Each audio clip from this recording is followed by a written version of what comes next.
નમસ્કાર. લાસ્ટ આપણે છેલ્લે જે જોયેલું હતું રાસાયણિક બંધન અને આણ્વીય રચનામાં નાઇટ્રોજન વચ્ચે ત્રિબંધ કરી અને બિંદુ નિરૂપણ એટલે કે લુઈસનું બિંદુ નિરૂપણ કરેલું હતું. આ લુઈસના બિંદુ નિરૂપણને હવે જુદા જુદા 4 સોપાનમાં સાદી લુઈસ રચના દર્શાવવા માટે થોડા તમારા સોપાન એટલે શું? આવા પાન, સોપાન, એ સોપાનની પગથિયા, તબક્કા, એ જુદા જુદા તબક્કાઓને થોડા સમજવા જરૂરી છે. એમાં પહેલો તબક્કો, જે તમને અણુ આપેલો છે. હવે અણુની અંદર તો બધા પરમાણુ હશે જ, પરમાણુ એકબીજા સાથે સહસંયોજક જોડાયેલા હશે. દરેક પરમાણુની સાંકેતિક ભાષામાં એના સંયોજકતા ઇલેક્ટ્રોનને લખવાના છે, એ બધી જ આપણને ખબર છે. તો આ જેટલા પણ અણુની અંદર પરમાણુઓ હોય એ બધા પરમાણુના સંયોજકતા ઇલેક્ટ્રોનનો કુલ પહેલાં તો સરવાળો કરો. જેમ કે જો મિથેન છે, મિથેન CH4 છે, તો કાર્બનના જ ઇલેક્ટ્રોન કેટલા હોય? કાર્બનના 4. કેમ? તો કે જો પેલા બધાની ઇલેક્ટ્રોન રચના હોય, લખી નાખું. કાર્બન છે, કાર્બનના 6, તો ઇલેક્ટ્રોન રચના 1s2, 2s2, 2p2. એના પછી ઓક્સિજન લઈએ તો ઓક્સિજન હોય તો ઓક્સિજન કેટલા છે? 8 છે. 1s2, 2s2, 2p4. પછી નાઇટ્રોજન લઈએ, 1s2 7 છે, 2s2, 2p3.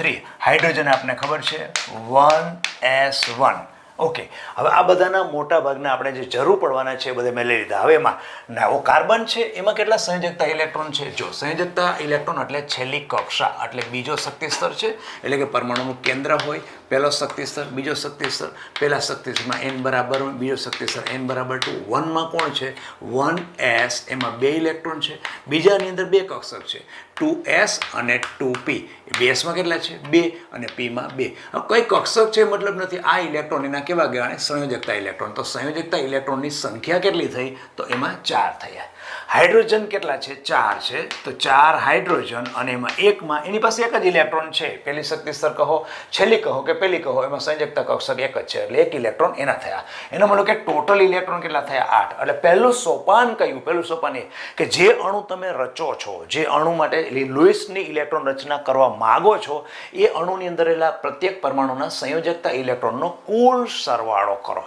પછી બીજું સોપાન એવું છે, ઘણીવાર એવું થાય કે તમને જે આયન અણુ આપ્યો છે, અણુ સ્વરૂપે છે, પણ અણુમાંથી આયન બનાવ્યો હોય. જેમ કે NO3 -1, CO3 -2. આ બહુપરમાણુય અણુ આયન કહેવાય છે. બહુપરમાણુય એટલે એક કરતાં વધારે પરમાણુ ભેગા થઈ અને બનેલો આ ઋણ આયન છે, એને કહેવાય બહુપરમાણુય આયન. તો એવા સમયે શું કરવાનું? તો કે જે એના ઇલેક્ટ્રોન ટોટલ છે ને ઇલેક્ટ્રોન, એમાં જો ઋણ આયન હોય તો એક ઇલેક્ટ્રોન ઉમેરાવાનો. જેમ કે નાઇટ્રોજનના કેટલા છે? તો નાઇટ્રોજનના જોઈએ, નાઇટ્રોજનના સંયોજકતા ઇલેક્ટ્રોન જુઓ કેટલા છે?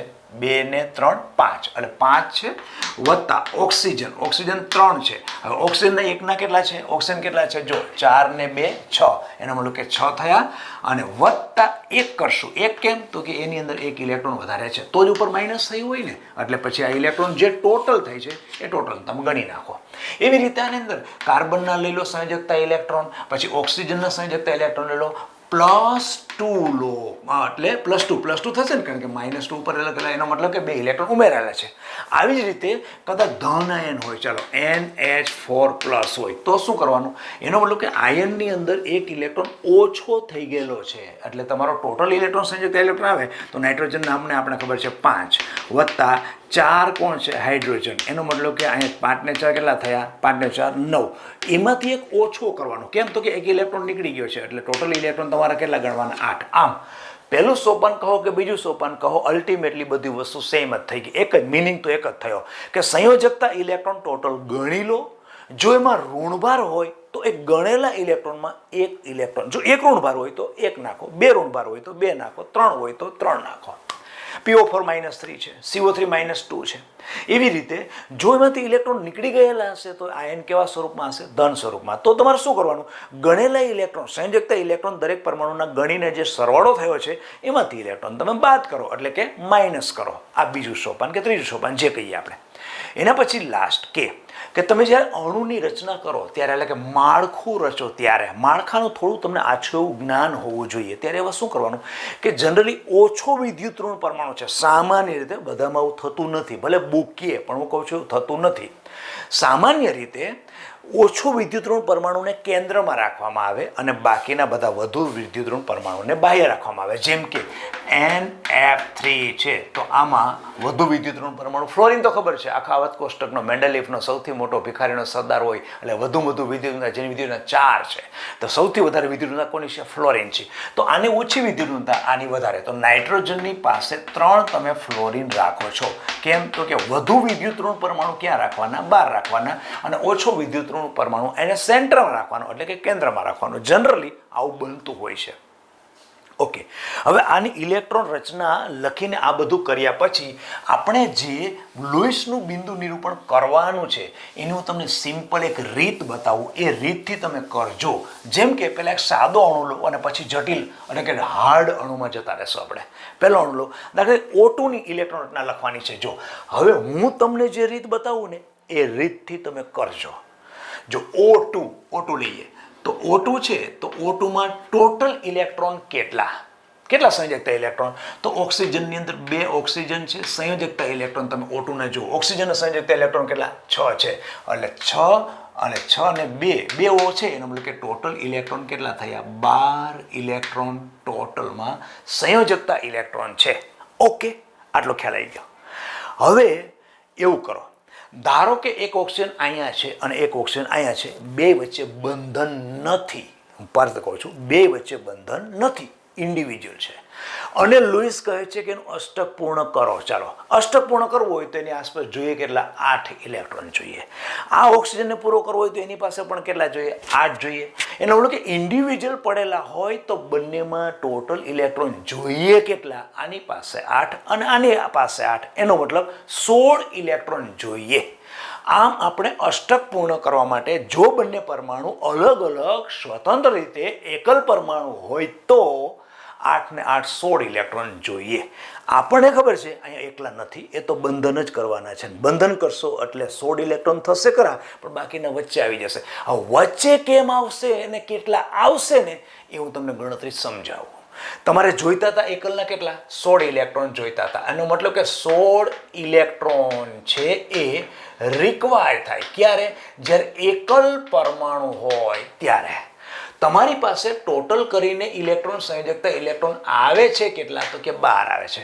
એનો મતલબ કે 4 ઇલેક્ટ્રોનનો ડિફરન્સ છે. હવે આ 4 ઇલેક્ટ્રોનનો ડિફરન્સ ક્યાં મૂકવાનો?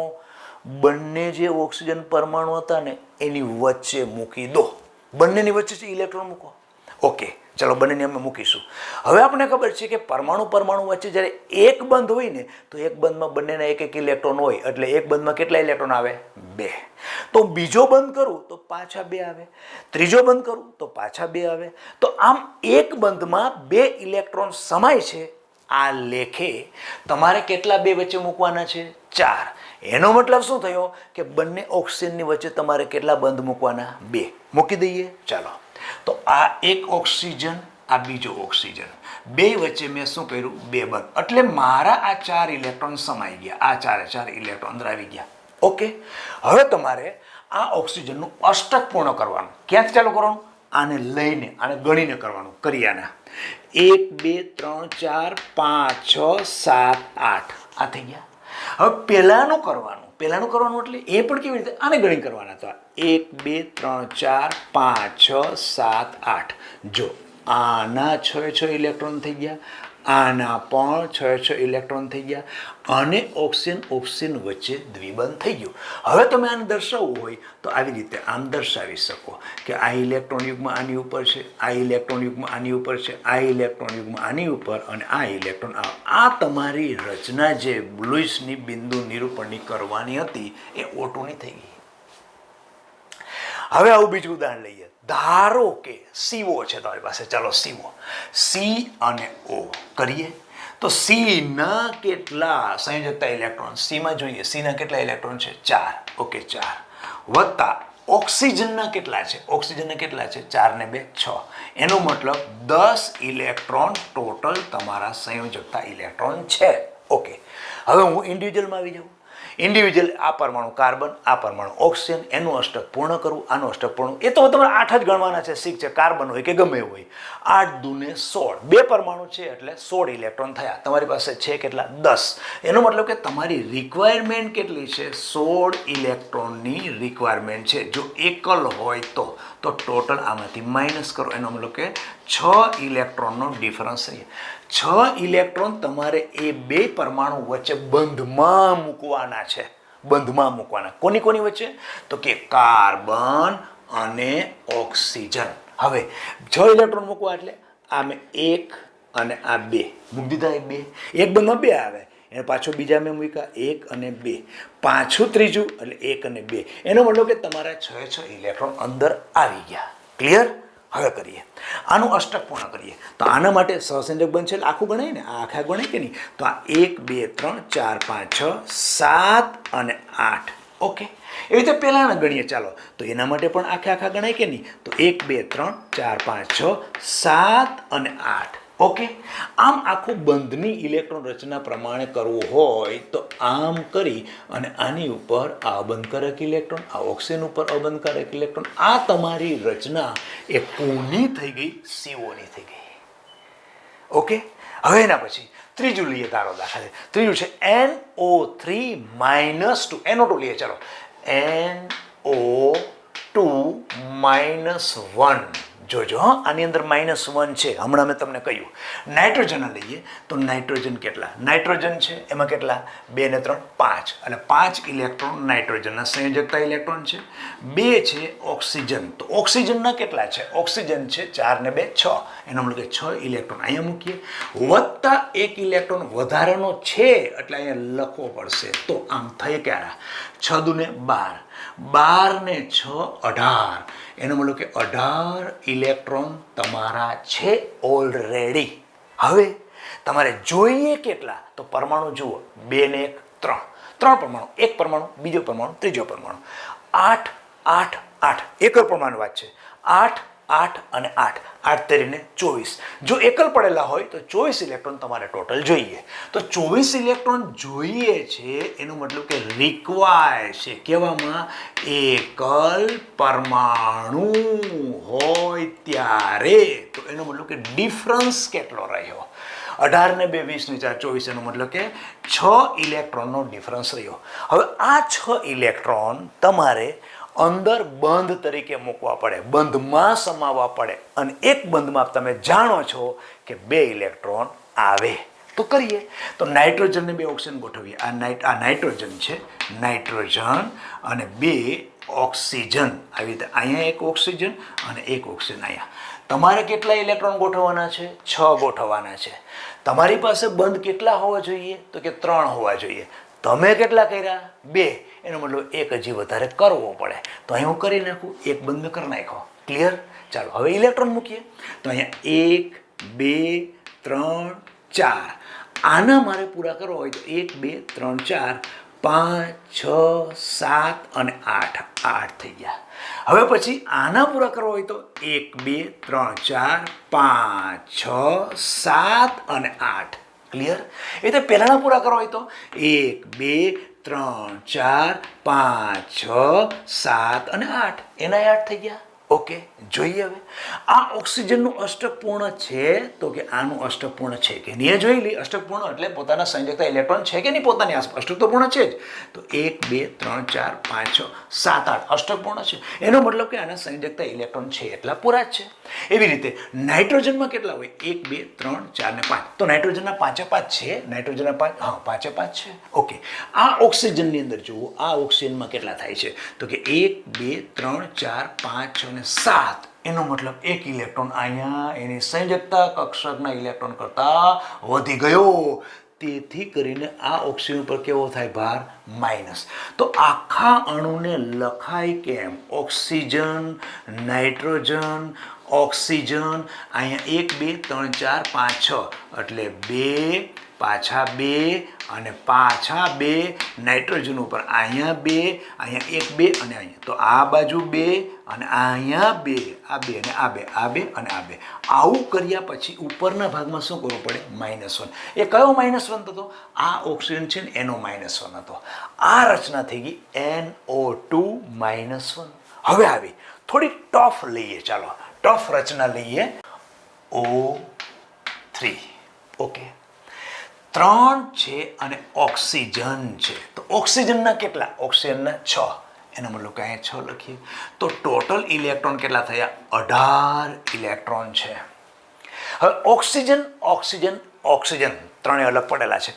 8 8 8 8 તેરીને 24, ઇન્ડિવિજ્યુઅલ હોય તો 24 ઇલેક્ટ્રોનની ઓલરેડી રિક્વાયરમેન્ટ છે. ક્યારે? જ્યારે એકલ પરમાણુ હોય ત્યારે. એનો અર્થ એવો કે કેટલા ડિફરન્સમાં આવે છે, પોતાના સંયોજકતા ઉપરાંત ડિફરન્સમાં કેટલા આવે છે? તો 18 ને 2 20 ને 4 24, એનો મતલબ કે 6 ઇલેક્ટ્રોન ડિફરન્સમાં આવે છે. આ 6 ઇલેક્ટ્રોન તમારે પરમાણુ વચ્ચે જે બંધ રચાય છે એ બંધમાં ગોઠવી દેવાના. એનો કેટલા બંધ થવા જોઈએ? 3 બંધ થવા જોઈએ, તો 6 ઇલેક્ટ્રોન આવે. તો ઓક્સિજન મૂકું છું. આ એક ઓક્સિજન છે, આ બીજો ઓક્સિજન છે અને આ ત્રીજો ઓક્સિજન છે. હવે આની અંદર અહીંયા હું 2 બંધ મૂકું અને અહીંયા 1 બંધ મૂકું, કારણ કે મારે કેટલા ઇલેક્ટ્રોન સમાવવાના છે? 6 ઇલેક્ટ્રોન સમાવવાના. 6 ઇલેક્ટ્રોન સમાઈ ગયા. ક્લિયર? ઓકે. જો હવે ઇલેક્ટ્રોન ગોઠવીએ. અહીંથી ચાલુ કરીએ. 1 2 3 4, તો આના 4 થયા. 5 6 7 8, એનું મતલબ આનું અષ્ટક પૂર્ણ થઈ ગયું. હવે પહેલી બાજુ જોઈએ. પહેલી બાજુ માટે અહીંથી ગણો. 1 2 3 4 5 6 7 અને 8 આ પણ લેવા પડે ને, એટલે એનું અષ્ટક પણ પૂર્ણ થઈ ગયું. પછી આનું કરીએ તો 1 2 3 4 5 6 7 અને 8.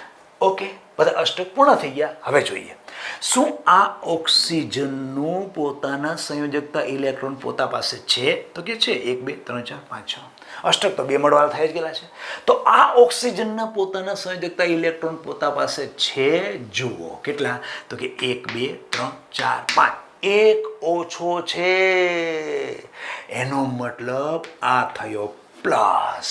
એક ઇલેક્ટ્રોન ક્યાંક જતો રહ્યો છે, આવું કહી શકાય. હવે આમાં જુઓ. 1 2 3 4 5 6 7, અહીંયા આવેલો છે. 6 ની જગ્યાએ થઈ ગયા 7, એનો મતલબ અહીંયા -1 છે.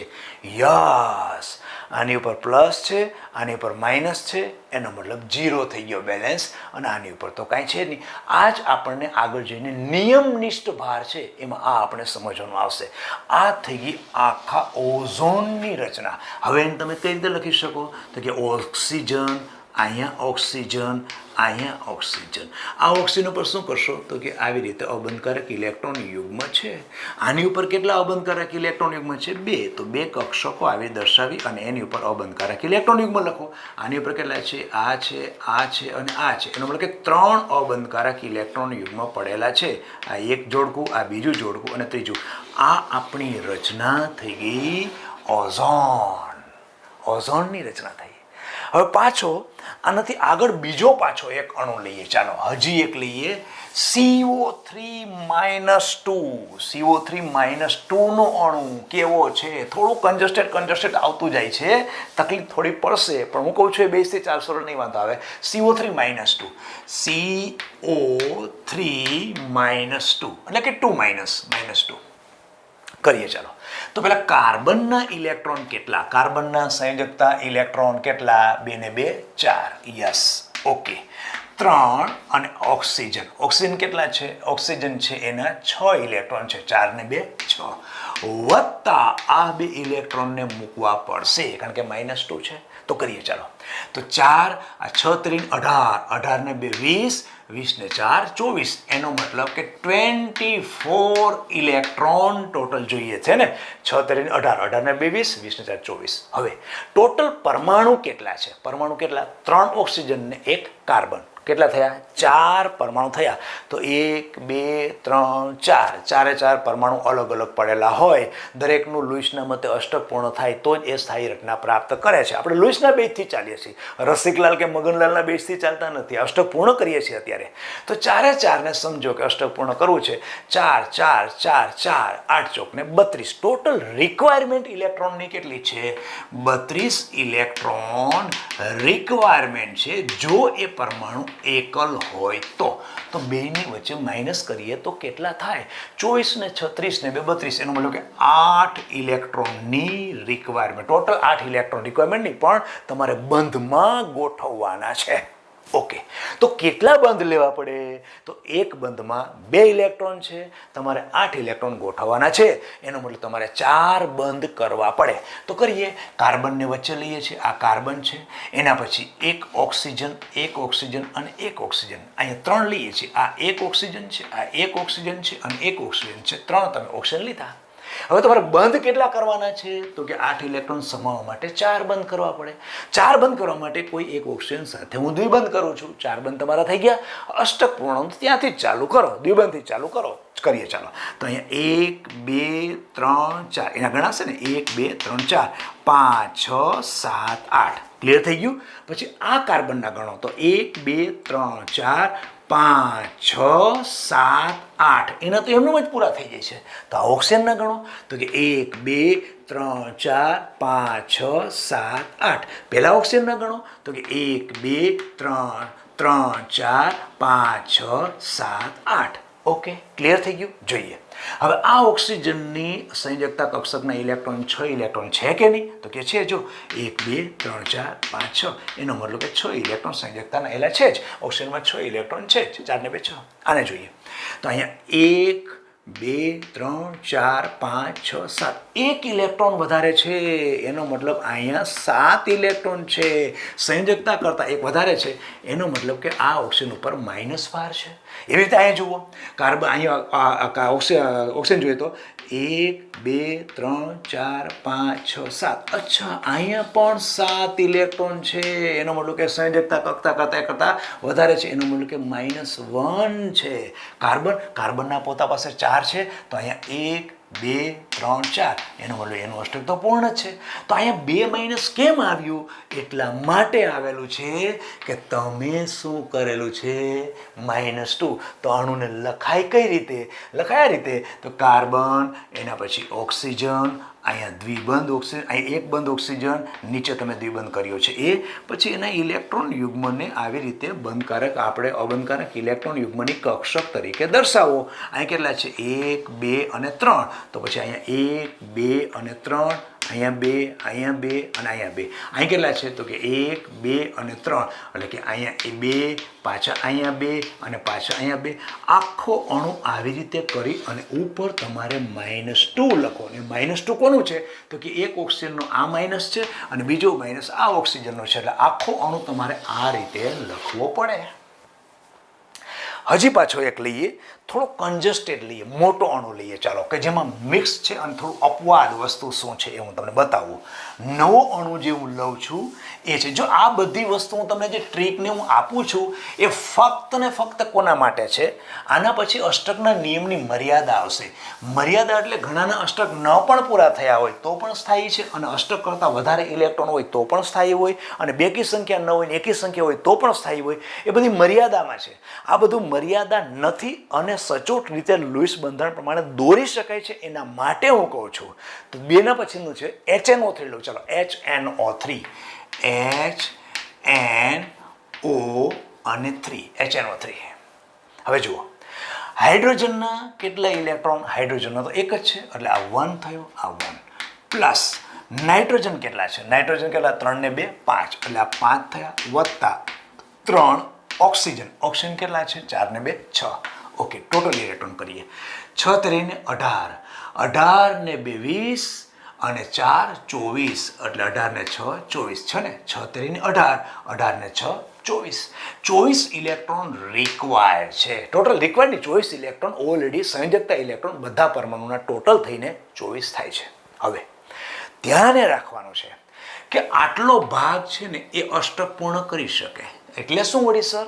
એટલે કે ઓક્સિજનને અષ્ટક પૂર્ણ કરી શકાય, નાઇટ્રોજનનું અષ્ટક પૂર્ણ કરે અને પછી એ બધા પરમાણુ સ્થાયી થાય છે. પણ હાઇડ્રોજન તો 2 હિલિયમ જેવો થાય એટલે એક જ એને ઇલેક્ટ્રોન મળે તો પણ એ સ્થાયી થઈ શકે છે. એટલે હાઇડ્રોજનના અષ્ટક તમે શબ્દ બોલો એ એકચ્યુઅલી અષ્ટક એમાં છે નહીં, પણ એના માટે સ્થાયી થવા માટે રિક્વાયરમેન્ટ કેટલી હોય? 2 જ ઇલેક્ટ્રોનની રિક્વાયરમેન્ટ હોય. એટલે આને તમે કાઢી નાખો, આને રહેવા દો અને બાકીનાને બધાને ગોઠવો તો ટોટલ પરમાણુ કેટલા? 3 ઓક્સિજન ને 1 નાઇટ્રોજન. એટલે 3 ઓક્સિજન, 1 2 3 અને ચોથો નાઇટ્રોજન, એટલે ટોટલ 4 પરમાણુ છે. દરેકમાં 8 8 8 અને 8, એટલે તમારે કેટલા થઈ ગયા? 8 ચોક ને 32. 32 કરશો એટલે બધા એકલ એકલ એકલ એકલ બધા પરમાણુ તમારા સ્ટેડી થઈ ગયા, કારણ કે બધાના અષ્ટકને તમે ગોઠવી નાખ્યા. પણ હાઇડ્રોજન રહ્યો એને પોતાને સ્થાયી થવા માટે, સ્થિર થવા માટે અષ્ટક પૂર્ણ થતું નથી, પણ હિલિયમ જેવી રચના પ્રાપ્ત કરે છે. એટલે એને ફક્ત જોઈએ કેટલા? 2 ઇલેક્ટ્રોન જોઈએ. તો 2 ઇલેક્ટ્રોન આમાં તમારે ઉમેરવા પડે. તો તમારે કેટલા થયા? 8 ચોક ને 32. 32 ની અંદર 2 ઉમેરો, એનો મતલબ કેટલા થયા? 34. 34 ઇલેક્ટ્રોન રિક્વાયર છે. ક્યારે? એકલ, બધા જ એકલ પરમાણુ હોય ત્યારે. તો એનો મતલબ કે 34 માંથી 24 એટલે કે 10 ઇલેક્ટ્રોન તમારા બંધમાં તમારે સમાવવા પડે. હવે આ કેવી રીતે કરવા? કરીએ તો નાઇટ્રોજન છે, આ નાઇટ્રોજન સેન્ટરની અંદર મૂકું છું. એના પછી આ બાજુ ઓક્સિજન, આ બાજુ ઓક્સિજન, આ બાજુ હાઇડ્રોજન. એનો મતલબ કે હજી એક ઓક્સિજન ખૂટે છે. 1 2 અને 3, પાછો અહીં ઓક્સિજન ખૂટે છે. યસ, આ 4 ઓક્સિજન થયા. હવે 3 ઓક્સિજન થયા. હવે મારે શું કરવાનું છે કે એમાં બંધ ટોટલ કરવાના કેટલા? મારે 10 ઇલેક્ટ્રોન સમાવવા છે. એનો મતલબ બંધ કેટલા કરવા પડે? 4 5 બંધ કરવા પડે. તમારી પાસે છે કેટલા? 1 2 3 4, 4 છે. અને 5મો હું બંધ અહીંયા કરું છું. આ નાઇટ્રોજન સાથે 5મો બંધ કરું છું. એટલે ઓક્સિજન ટોટલ આવી ગયા, બંધ પણ પૂરા થઈ ગયા. અને ત્યાંથી જ હું શુભ શરૂઆત કરું છું. શુભ શરૂઆત કરું છું એટલે અષ્ટક પૂર્ણ કરું છું. તો આના કેટલા ઇલેક્ટ્રોન થાય? 1 2 3 4 5 6 7 અને 8. આ ઓક્સિજનના 8 ઇલેક્ટ્રોન થઈ ગયા. હવે ઉપર જાઉં છું. ચાલો ઉપર તો નાઇટ્રોજન કરીએ તો 1 2 3 4 5 6 7 અને 8. એનો મતલબ કે એના તો એમનેમ જ પૂરા થઈ ગયા. 8 8 એમનેમ પૂરા થઈ ગયા. તો કોઈ વાંધો નહીં, આ બાજુ આવી જાઓ. આ બાજુ આવું તો આ ઓક્સિજન 1 છે. આ 1 2 3 4 5 6 7 8, એનું પણ અષ્ટક પૂર્ણ થઈ ગયું. હવે આ બાજુના ઓક્સિજનમાં જાઓ તો આ બાજુના ઓક્સિજનમાં આ 1 2 3 4 5 6 7 8. ઓકે, એનું પણ પૂરું થઈ ગયું. હવે હાઇડ્રોજનમાં 2 છે તો ઓલરેડી હાઇડ્રોજનનો 1 અને 2, હાઇડ્રોજનનું અષ્ટક પણ પૂરું થઈ ગયું. અષ્ટક એટલે હિલિયમ જેવું થઈ ગયું. હવે બધામાં જોઈએ કે ક્યાંય આગળ પાછળ થાય છે કે નહીં. તો આ ઓક્સિજનનું અષ્ટક પૂર્ણ થાય છે. એટલે અષ્ટક પૂર્ણ એટલે પોતાના સંયોજકતા ઇલેક્ટ્રોન છે. તો ઓક્સિજનમાં કેટલા હોય? સંયોજકતા ઇલેક્ટ્રોન 6 હોય. 6 છે. 1 2 3 4 5 6. યસ, 6 ઇલેક્ટ્રોન છે. બરોબર. હવે આ નાઇટ્રોજનમાં કેટલા છે? તો કે 1 2 3 4. એક ઇલેક્ટ્રોન ક્યાં ગયો છે? એમાં કેટલા હોવા જોઈએ? 5, પણ છે કેટલા? 1 2 3 4, 4 જ છે. એક ઇલેક્ટ્રોનનો ક્યાં ગયો છે એટલે એની ઉપર મારે અહીંયા પ્લસ કરવો પડે. સીધી જ વાત છે.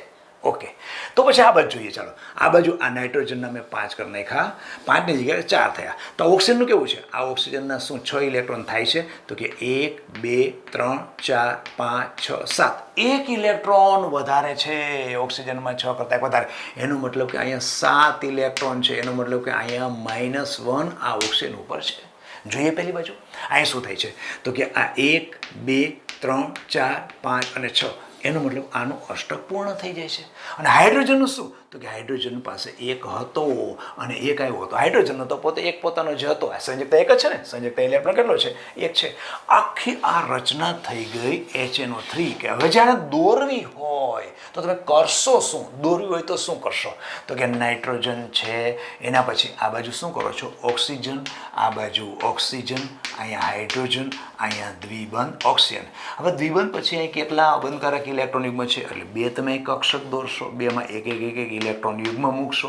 એવી રીતે અહીંયા 2 1 2 અને 3 એટલે અહીંયા એક કક્ષક, બીજી કક્ષક અને ત્રીજી કક્ષક, 2 અહીંયા 2 અહીંયા અને 2 અહીંયા.